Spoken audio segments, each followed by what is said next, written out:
I mean, it's Clemson, it's practically native.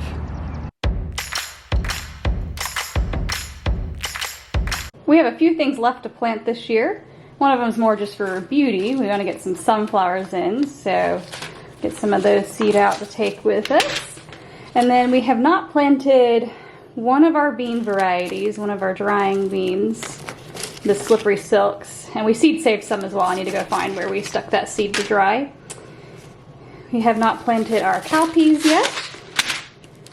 We want to plant some okra.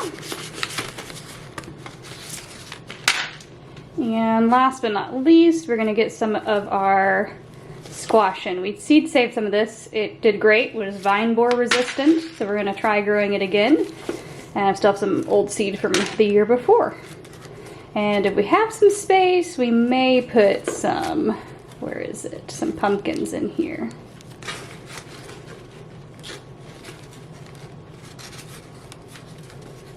Where is it? Yeah, we have some winter luxury pumpkins that we may toss in as well if we have some space.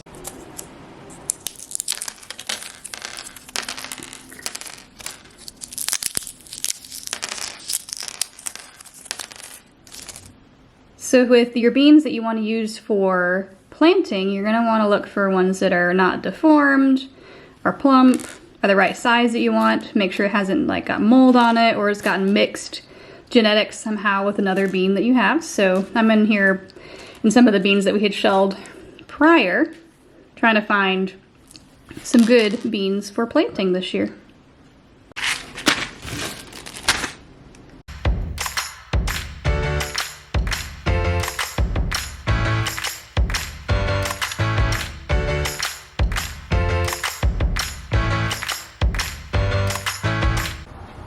It's starting to bud.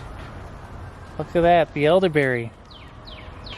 Those will be opening up shortly, and then hopefully we'll have some fruit sometime in late July, early August. And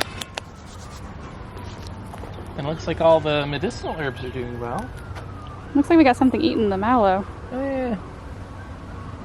Same thing with the, let's see. Do you think we have slugs?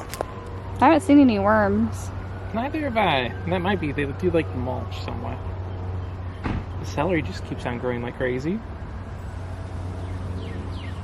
And look at those potatoes! We're probably gonna mound them again. Mm-hmm. Quite impressive.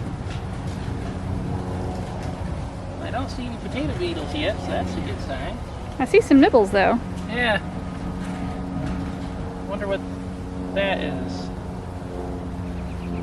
That could be slug damage as well. That far up? Yeah, the cucumbers are doing great. It's exciting to see them thriving to this stage. We'll just keep them weeded. Plenty of soil moisture with all the rain we've been having. So hopefully we'll get a good yield coming up soon. I need to... That looks like it got beat down by the rain a little bit.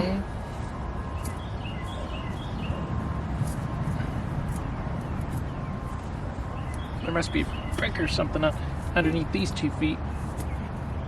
As that one goes down further. Maybe rearrange the... Yeah. And look at those healthy tomatoes. It won't be long we'll have to start pruning those suckers. Those are looking spectacular though. And even the carrots are coming in so well. Just starting to get their first true leaf. We've got corn! And look at those beans!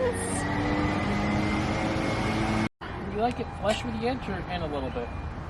We'll need it in a little bit because we have echinacea growing right there underneath the kale. That's right. Very good.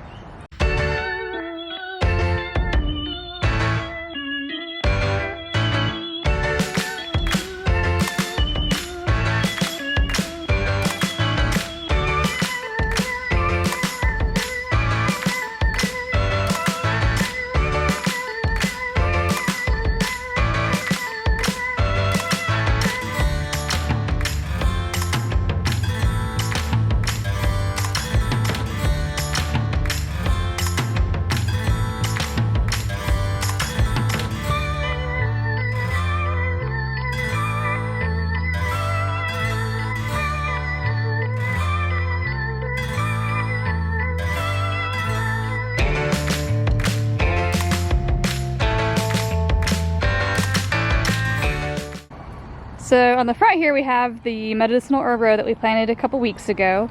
And then you see we have a kind of a gap area, the garlic, and then we have another gap on the other side. Garlic's coming out in a few weeks, so we're going to be planting in this area squash and okra.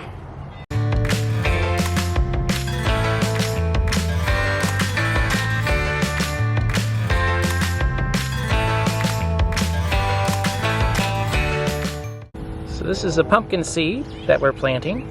The seed is a few years old, so we're going to go ahead and plant a couple of seeds with the anticipation that germination isn't quite as high as a new packet of seed would be. And then we're growing the Yuxie squash as well. We seed saved last year, but we are not sure if the seed had a possibility of cross-pollinating with the other squash we had in the environment. So we are also planting some of the seed that we had purchased directly from Baker Creek, just to be sure that we get some of the Yuxie squash, as it is truly extraordinary, both in terms of the size, the flavor, and the consistency.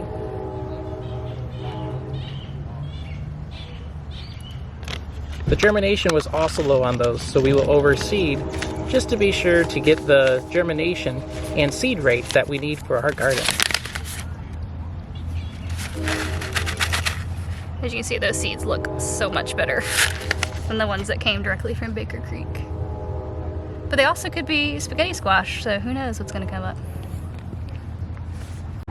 Are we going to direct sow the okra? Yes, because in years past, when we transplanted it, we've had terrible success with it, and I mean, it's Clemson, it's practically native.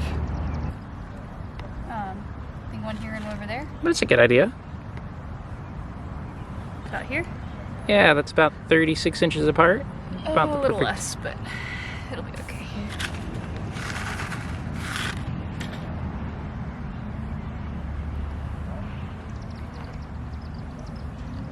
So about 8-9 years ago, I used to work at Walnut Grove Plantation over in Spartanburg, and the gardener there at the historic site gave my mother some of the cowpea seed, and I've been growing them ever since. So cowpeas are really prolific. They've been growing here for hundreds of years. So we actually don't plant a ton of plants to get what we need to eat for a year, because they get really large. They're about 3 feet by 3 feet and almost 3 feet tall. So it may look like I'm only planting a few, but it will produce a lot. It's a lot of cowpea seed. I don't know why we save so much every year.